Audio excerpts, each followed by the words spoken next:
In the remote mist-shrouded mountains of British Columbia, where ancient peaks pierce the sky like weathered sentinels, there exists a legend that defies both logic and time itself. Every year on November 7th at precisely 9:22 in the morning, hikers and mountaineers report hearing something impossible, the deep resonant whistle of a steam locomotive echoing through the valleys near Craigellachie. The sound comes from nowhere, for the railway tracks were torn up and sold for scrap metal decades ago, and the nearest active railway line lies more than 50 kilometers away through treacherous mountain terrain. The locals, weathered by years of mountain winters and summer tourists, call it the phantom train of the last spike, and most dismiss the reports as nothing more than wind playing tricks through the rocky passes, or perhaps the overactive imaginations of city dwellers unused to the strange acoustics of the wilderness. But Sarah Chen, a dedicated railway historian from Vancouver, knew there was something far more mysterious and far more personal lurking beneath this seemingly simple urban legend. Sarah had spent the better part of 3 years investigating reports of the phantom train for her doctoral thesis on Canadian Pacific Railway folklore, a subject that consumed her with an intensity that worried her friends and colleagues. What had started as purely academic curiosity, a quest to document and analyze the myths that had grown around Canada's greatest engineering achievement, had gradually transformed into something much deeper, something that felt almost like destiny calling her name.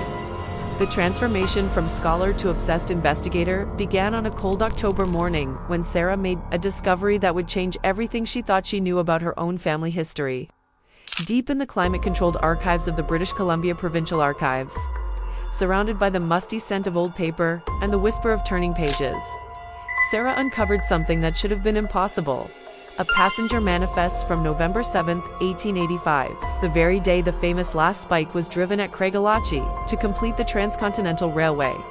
Listed among the passengers on a special ceremonial train was a name that made her blood run cold. Sarah Chen, age 31, occupation listed simply as historian. This was not someone who happened to share her name, which would have been remarkable enough, given the rarity of Chinese surnames in 1885 Canada. This was her exact name, her precise age, her specific profession, written in the careful, flowing script of a 19th-century railway clerk. The manifest was written in faded brown ink that had been authenticated by 3 separate archival experts, each of whom confirmed its age and authenticity. The document bore the official Canadian Pacific Railway seal, embossed with the kind of detail that would be nearly impossible to forge, and according to the careful notations in the margin, this Sarah Chen had been a passenger on a special ceremonial train that departed Vancouver at dawn on that historic day, but mysteriously never arrived at its destination of Craigellachie. For weeks, Sarah tried to rationalize what she had found, exploring every possible explanation her scholarly mind could conceive. Perhaps it was an elaborate hoax, though the paper analysis and ink dating suggested otherwise. Perhaps it was a clerical error, a case of mistaken identity spanning more than a century. Perhaps there had been another Chinese woman named Sarah Chen in 1885 British Columbia, though her extensive genealogical research had turned up no evidence of such a person. But deep in her heart, in a place that existed beyond logic and academic training, Sarah felt the inexorable pull of something larger than coincidence, something that seemed to be calling her back through time itself, against every instinct of her rational, educated mind, against the advice of her concerned supervisor and the worried pleas of her family. Sarah found herself driving her small Honda Civic up the winding mountain roads toward Craigellachie on November 7, 2023. The morning air was crisp and thin, filled with the scent of pine and the promise of winter snow. She arrived at the historic site at 9:15 in the morning, exactly 7 minutes before the phantom train was scheduled to make its mysterious appearance, according to the countless witness reports she had catalogued over the years.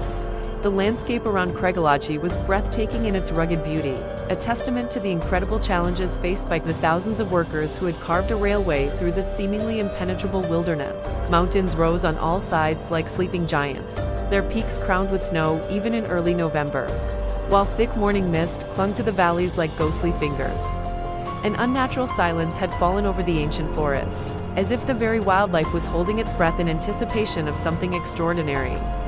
Even the ever-present mountain wind had stilled, leaving only the sound of Sarah's own breathing and the rapid beating of her heart. At exactly 9:22 in the morning, just as every witness report had described, the sound began, not as the distant echo that hikers usually reported, but as the full thunderous roar of a steam engine approaching at tremendous speed. The very ground beneath Sarah's feet began to vibrate with the rhythmic pounding of steel wheels on invisible tracks, while the air filled with the acrid scent of coal smoke and the sharp whistle of steam under pressure. Through the swirling mist, impossible as it seemed to her educated mind, Sarah began to see the gleam of polished brass fittings catching the morning light, the billow of black smoke rising like a dark prayer against the pale sky, and the magnificent silhouette of a steam locomotive that belonged to another century entirely. The train that materialized before her was a marvel of Victorian engineering. A magnificent steam locomotive pulling a single, ornately decorated passenger car, both bearing the pristine red and gold livery of the 1880s Canadian Pacific Railway. Every detail was perfect, from the elaborately painted company crest on the tender to the gleaming brass bell that swayed gently with the motion of the engine. The locomotive hissed and chuffed with mechanical precision, steam rising from its cylinders like the breath of some great, living creature. From the cab of the engine, a man with kind, intelligent eyes and a conductor's cap leaned out and called to her by name, his voice carrying clearly across the impossible distance between centuries. "Miss Chen," he called, his voice warm and welcoming despite the otherworldly circumstances. "You are running a bit late, but we have held the train for you, as we promised we would. All aboard, if you please. We have been waiting a very long time for this moment." Without understanding why, without questioning the impossibility of what was happening, Sarah felt her feet carrying her forward toward the ornate passenger car. The steps were real beneath her feet, the brass handrails solid and warm in her grasp, and she found herself climbing aboard a train that existed outside of time and reason. The interior of the passenger car was a masterpiece of Victorian luxury, appointed with deep red velvet seats that still carried the scent of fine tobacco, an expensive cologne, polished wood paneling that gleamed like dark honey in the filtered sunlight, and crystal-like fixtures that tinkled softly with the gentle swaying of the car. She was not the only passenger, Sarah discovered with a mixture of relief and growing bewilderment. Seated near the window, reading a newspaper, with the deliberate care of a man accustomed to important information, was a well-dressed gentleman in a perfectly tailored suit. When he looked up from his reading, folding the paper with practiced precision, Sarah could see the date printed clearly across the top, November 7, 1885. "Quite a remarkable day for it, do you not think?" the gentleman said, his accent carrying the refined tones of educated Victorian society, "though I suspect you already know that. Do you not, Miss Chen?" The man rose from his seat with the courtly manners of his era and introduced himself with a slight bow. "William Cornelius Van Horn, General Manager of the Canadian Pacific Railway." Sarah felt her blood turn to ice water in her veins, for Van Horn was the man who had driven the famous last spike. The man whose photograph appeared in every history book about the completion of Canada's transcontinental railway. He was also a man who had died in 1915, more than a century before Sarah was born. "I know this must be extraordinarily confusing for you, my dear Miss Chen," Van Horn continued, settling back into his seat with the easy confidence of a man accustomed to commanding great enterprises. "But you see, we have been waiting for you for 138 years. You are the historian, after all. You are the one who needs to witness what really happened on that day, the truth that was hidden from the history books and the newspaper accounts." As the phantom train began to roll backward through time itself, the landscape outside the windows shifting and changing like pages turning in a vast book of history, Van Horn explained a truth that would shatter everything Sarah thought she knew about Canadian history. The ceremony at Craigellachie on November 7, 1885, Van Horn revealed, had been nothing more than a carefully orchestrated deception. A piece of political theater designed to satisfy the newspapers and the politicians back in Ottawa. The real last spike, the actual moment when the transcontinental railway was completed, had been driven 3 days earlier in secret, not by Van Horn himself as all the history books recorded, but by a Chinese worker whose name had been deliberately erased from the official records. Chen Wei Ming, Sarah's own great-great-grandfather. The newspapers could not report that a Chinese laborer completed the great national dream, Van Horn explained, his voice heavy with the weight of historical injustice. Not in 1885, not with the political climate of the time, but Chen Wei Ming drove the real last spike, Miss Chen. And when he touched that golden spike to the rail, something extraordinary occurred, something that none of us had anticipated. The spike, Van Horn continued, had not been merely ceremonial gold, but had been forged from metal that had fallen from the stars decades earlier.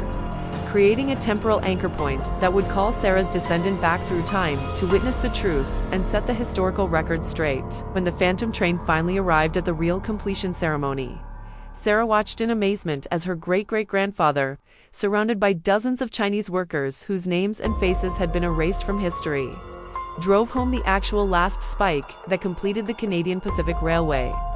The moment the spike touched the rail, a brilliant flash of light engulfed everything, and Sarah found herself back in 2023, standing alone at Craigellachie with a small piece of star metal in her pocket, and the knowledge that history itself had been corrected, one phantom journey at a time. And so, the legend of the phantom train of Craigellachie reminds us that sometimes the most incredible stories are rooted in truths that history has forgotten, and that the echoes of the past can reach across time to ensure that every voice is finally heard.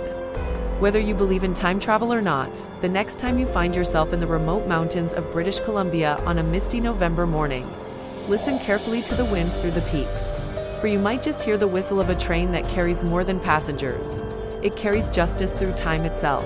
If this tale of Canadian mystery and time travel has captured your imagination, and you would like to hear more incredible stories from the Great White North, please consider hitting that like button and subscribing to West is Best. Share this story with fellow lovers of Canadian history and urban legends, because every share helps ensure that forgotten voices like those of Chen Wei Ming and countless other unsung heroes continue to echo through the digital corridors of our modern world, just as the phantom train continues to echo through the mountain passes of British Columbia.